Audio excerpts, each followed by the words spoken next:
ಈ ಬ್ಯಾಸರದೆ ಭಜಿಸಿರೋ ಅನ್ನುವ ಪದ್ಯದೊಳಗೆ ನಾರದರಾಗಿದ್ದಾಗ ನಡೆದ ಒಂದು ಮಾಹಾತ್ಮ್ಯವನ್ನ ಚಿಂತನ ಮಾಡ್ತಾರೆ. ಘೋರ ನರಕದಲ್ಲಿ ಬಿದ್ದ ಪಾರ ಜನರು ಚೀರುತ್ತಿರಲು ಉದ್ಧಾರ ಮಾಡಿದ ನಾರದರಿವರು. ನಮ್ಮ ಪುರಂದರದಾಸರನ್ನ ಸಾಮಾನ್ಯರು ಅಂತ ತಿಳಿಯಬೇಡಿ. ಯಾವ ನಾರದರು ನಿರಂತರ ಭಗವತ್ ಸ್ಮರಣಶೀಲರಾಗಿ ಶ್ರೇಷ್ಠವಾದ ಗಂಧರ್ವ ಸಂಗೀತದಿಂದ ಭಗವಂತನನ್ನ ಒಲಿಸ್ತಾರೆಯೋ ಆ ದೇವ ಋಷಿ, ವಸಿಷ್ಠಾದಿಗಳಿಗಿಂತಲೂ ಮಿಗಿಲಾದ ಋಷಿ ನಾರದರು ನಮ್ಮ ಪುರಂದರ ದಾಸರು. ಆ ನಾರದರ ಅವತಾರರಾದ ಪುರಂದರ ದಾಸರ ಸಾಹಿತ್ಯವನ್ನ ಅಧ್ಯಯನ ಮಾಡಿದವರಿಗೆ ಎಂದೆಂದಿಗೂ ಭವದ ಬಂಧವಿರೋದಿಲ್ಲ.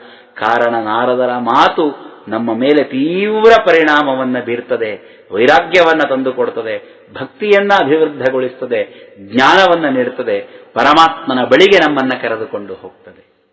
ಅದಕ್ಕಾಗಿ ಒಂದು ಘಟನೆಯನ್ನ ವಿಜಯದಾಸರಲ್ಲಿ ಉಲ್ಲೇಖ ಮಾಡಿದ್ದಾರೆ. ನಾರದರು ಎಲ್ಲ ಲೋಕಗಳ ಸಂಚರಣವನ್ನ ಮಾಡತಕ್ಕಂತಹ ಶ್ರೇಷ್ಠ ಋಷಿಗಳು.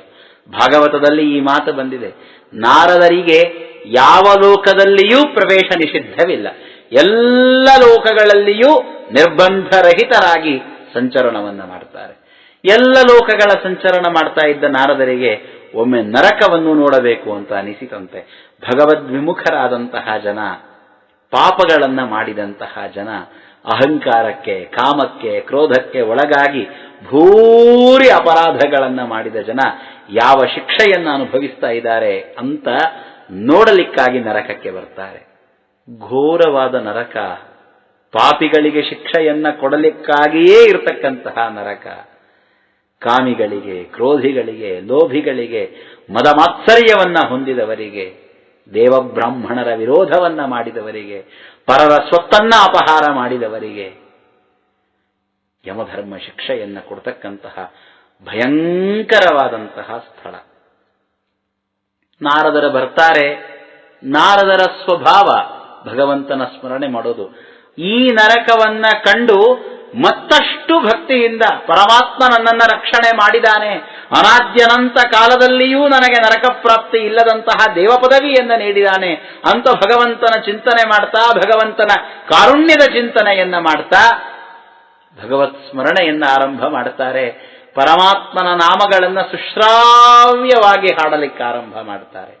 ವಾಯುಪುರಾಣದಲ್ಲಿ ಈ ಘಟನೆಯ ಉಲ್ಲೇಖ ಬಂದಿದೆ. ಗೋವಿಂದ ನಾರಾಯಣ ವಾಸುದೇವ ಮುಕುಂದ ಕೃಷ್ಣಾಚ್ಯುತ ಮಾಧವೇತಿ ನೃಸಿಂಹದೇವೇಶ ಹರೇ ಮುರಾರೇ ರಮೇಶ ಲೋಕೇಶ ಜಗನ್ನಿವಾಸ ಅನಂತ ವೈಕುಂಠ ದುರಂತ ಶಕ್ತೆ ಸಮಸ್ತ ಲೋಕಸ್ಯ ನಿದಾನ ಮೂರ್ತೆ ನಿರಂಜನಾನಂತ ಗುಣಾಕರೇಶ ಚಿದ್ರೂಪ ನಿರ್ದೋಷ ಜಗದ್ವಿಹಾರ ನಿರೂಪ ನಿತ್ಯಾವ್ಯಯ ನಿರ್ವಿಕಾರ ನಿರಾಶ್ರಯಾನಂತ ವಿಚಿತ್ರ ಕರ್ಮನ್ ದಾಶಾರ್ಹ ಕೃಷ್ಣ ಖಗವಾಹನ ವಾರಿಜಾಕ್ಷ ನಾರಾಯಣಾಖಿಲ ಗುರೋ ಜಗತಾಮಧೀಶ ವಿಶ್ವೋದಯ ಸ್ಥಿತಿಲಯೋನ್ನಿಯತಿ ಪ್ರದೇತಿ ಗಾಯನ್ಮುಮೋದ ಮುದಮಾಪಿತ ವಾಂಜನಾನಾಂ. ನಾರಾಯಣ, ವಾಸುದೇವ, ಕೃಷ್ಣ, ಮಾಧವ ಅಂತ ಭಗವಂತನ ನಾಮಗಳನ್ನು ನಿರಂತರವಾಗಿ ಪುಂಖಾನುಪುಂಖವಾಗಿ ನಾರದರು ಸ್ಮರಣೆ ಮಾಡಿಕೊಳ್ತಾ ಆ ನರಕವನ್ನ ನೋಡಿಕೊಳ್ತಾ ಬರ್ತಾ ಇದ್ದಾರೆ. ನಾರದರ ಬಾಯಿಂದ ಹೊರಟ ಆ ಶಬ್ದಗಳನ್ನ ನಾರಕಿಗಳು ಕೇಳ್ತಾರೆ. ನರಕದಲ್ಲಿ ಬಿದ್ದು ಘೋರ ದುಃಖವನ್ನ ಅನುಭವಿಸ್ತಾ ಇದ್ದ ಜನರ ಕಿವಿಗೆ ಆ ಮಂಗಲಮಯ ಮಾತುಗಳು ಕೇಳಿಸ್ತವೆ. ನರಕದಲ್ಲಿ ಬಿದ್ದು ದುಃಖವನ್ನ ಅನುಭವಿಸ್ತಾ, ಅರೇ ಮನುಷ್ಯ ಜನ್ಮ ಬಂದಾಗ ಭಗವತ್ ಸ್ಮರಣೆ ಮಾಡಲಿಲ್ಲ, ಭಗವದಾರಾಧನೆ ಮಾಡಲಿಲ್ಲ, ಈ ದುಃಖವನ್ನು ಅನುಭವಿಸ್ತಾ ಇದ್ದೇವೆ ಅಂತ ಪರಿತಾಪವನ್ನ ಪಟ್ಟುಕೊಳ್ತಾ ಇದ್ದಂತಹ ಜನ ನಾರದರ ಮಾತುಗಳನ್ನ ಕೇಳ್ತಾರೆ. ನಾರದರ ಮಾತನ್ನ ಕೇಳಿದ ಪ್ರಭಾವದಿಂದ ಎಲ್ಲ ಪಾಪಗಳಿಂದ ವಿನಿರ್ಮುಕ್ತರಾಗಿ ಆ ಕ್ಷಣದಲ್ಲಿ ನರಕವನ್ನ ಕಳೆದುಕೊಳ್ತಾರೆ. ಜಗನ್ನಾಥದಾಸರು ಸಹಿತ ಈ ಮಾತನ್ನ ಹರಿಕಥಾಮೃತ ಸಾರದಲ್ಲಿ ಉಲ್ಲೇಖ ಮಾಡ್ತಾರೆ. ಕಾಮಧೇನು ಸುಕಲ್ಪತರು ಚಿಂತಾಮಣಿಗಳ ಮರೇಂದ್ರ ಲೋಕದಿ ಕಾಮಿತಾರ್ಥಗಳೀವವಲ್ಲದೆ ಸೇವೆ ಮಾಳ್ಪರಿಗೆ ಶ್ರೀ ಮುಕುಂದನ ಪರಮ ಮಂಗಳ ನಾಮ ನರಕಸ್ಥರನು ಸಲಹಿತು ಪಾಮರರ ಪಂಡಿತರೆನಿಸಿ ಪುರುಷಾರ್ಥ ಕೊಡುತ್ತಿಹುದು. ಕಾಮಧೇನು, ಕಲ್ಪವೃಕ್ಷ, ಚಿಂತಾಮಣಿ ಇವೆಲ್ಲ ಸ್ವರ್ಗಲೋಕದಲ್ಲಿ ಸೇವೆ ಮಾಡುವವರಿಗೆ ಫಲವನ್ನ ಕೊಡುತ್ತದೆ. ನಾರದರ ಮುಖದಿಂದ ಹೊರಟು ಬಂದ ಶ್ರೀಹರಿಯ ನಾಮ ನರಕದಲ್ಲಿದ್ದ ಜನರಿಗೆ ಅವರು ಸೇವೆ ಮಾಡದೇ ಇದ್ದರೂ ಫಲವನ್ನ ಕೊಡುತ್ತು. ಭಗವಂತನ ನಾಮದ ಮಾಹಾತ್ಮ್ಯ, ಭಗವಂತನ ನಾಮವನ್ನ ಭಕ್ತಿಯಿಂದ ನುಡಿಯುವವರ ಮಾಹಾತ್ಮ್ಯ ಅಂತ ಜಗನ್ನಾಥದಾಸರು ಹೇಳ್ತಾರೆ. ಪುರಾಣ ಹೇಳ್ತದೆ, ಶಿಲಾಮಾರುಹ್ಯ ಮಹತೀಂ ವೀಣಾಮಾದಾಯ ಸುಸ್ವನಾಂ ಸಜಗೌ ಹರಿನಾಮಾನಿ ಭೃಷಮುಚ್ಚೈರ್ಮುದಾನ್ವಿತ. ಆ ಭಯಂಕರವಾದ ನರಕದ ಮಧ್ಯದಲ್ಲಿ ನಿಂತು ಭಕ್ತಿಯಿಂದ ಗಟ್ಟಿಯಾದ ಸ್ವರದಿಂದ ನಾರದರು ಭಗವನ್ನಾಮ ಸ್ಮರಣೆಯನ್ನ ಮಾಡ್ತಾ ಇದ್ದಾರೆ.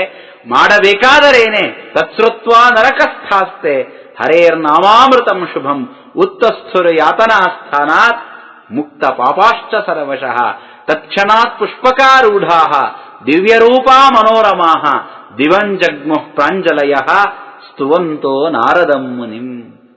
ಆ ನರಕದ ಘೋರಾವಸ್ಥೆಯನ್ನ ಕಳೆದುಕೊಂಡು ದಿವ್ಯ ರೂಪವನ್ನ ಪಡೆದು ನಾರದರಿಗೆ ನಮನ ಮಾಡಿ ನಾರದರನ್ನ ಸ್ತೋತ್ರ ಮಾಡಿ ಆ ಜೀವರೆಲ್ಲರೂ ಸಹಿತ ಸ್ವರ್ಗಕ್ಕೆ ಹೋದರು ಅಂತ ಹೇಳಿ ಪುರಾಣ, ವಾಯುಪುರಾಣ ದಾಖಲಿಸಿ ಇಟ್ಟಿದೆ. ಆ ಮಾತನ್ನ ವಿಜಯದಾಸರಲ್ಲಿ ಅನುಸಂಧಾನ ಮಾಡ್ತಾ ಇದ್ದಾರೆ. ಘೋರ ನರಕದಲ್ಲಿ ಬಿದ್ದ ಪಾರ ಜನರು ಚೇರುತ್ತಿರಲು ಉದ್ಧಾರ ಮಾಡಿದ ನಾರದರಿವರು. ನರಕದಲ್ಲಿ ಬಿದ್ದವರನ್ನ ಉದ್ಧಾರ ಮಾಡಿದ ಕಾರುಣ್ಯದ ನಾರದರು ನಮ್ಮ ಪುರಂದರದಾಸರು.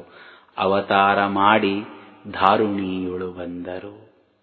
ಪರಮಾತ್ಮ ನಿನ್ನ ಮಾಹಾತ್ಮ್ಯ ತೋರಿಸು, ನನ್ನ ಜೊತೆಯಲ್ಲಿ ಆಟ ಆಡುವಂತ ನಾರದರ ಬೇಡಿಕೊಂಡ್ರು. ಆ ನಾರದರು ಸ್ವರ್ಗಲೋಕದಲ್ಲಿಯೋ ಮತ್ತೊಂದು ಬೇರೆ ಕಡೆಯಲ್ಲಿಯೋ ಆ ಸುಖವನ್ನ ಪಡೆದು ಬಿಡಬಹುದಾಗಿತ್ತು, ಆ ಸೌಭಾಗ್ಯವನ್ನ ಪಡೆದುಕೊಂಡು ಬಿಡಬಹುದಾಗಿತ್ತು. ಆದರೆ ಭೂಲೋಕದಲ್ಲಿ ಬಂದು ಸುಖವನ್ನ ಪಡೆದುಕೊಳ್ತಾರೆ. ಪರಮಾತ್ಮನನ್ನ ಕಾಣ್ತಾ ಸ್ತೋತ್ರಗಳನ್ನು ರಚನೆ ಮಾಡಿ, ಪದಪದ್ಯ ಸುಳಾದಿಗಳ ರಚನೆಯನ್ನ ಮಾಡಿ ಆ ಮೂಲಕ ಘೋರ ಅನರ್ಥಕ್ಕೆ ಒಳಗಾಗ್ತಾ ಇದ್ದ ನಮ್ಮನ್ನ ಉದ್ಧಾರ ಮಾಡಿದ್ದಾರೆ. ಶ್ರೇಷ್ಠವಾದ ಕಾರುಣ್ಯ, ಪುರಂದರದಾಸರ ಮಹತ್ತರವಾದ ಮಾಹಾತ್ಮ್ಯವಿದು.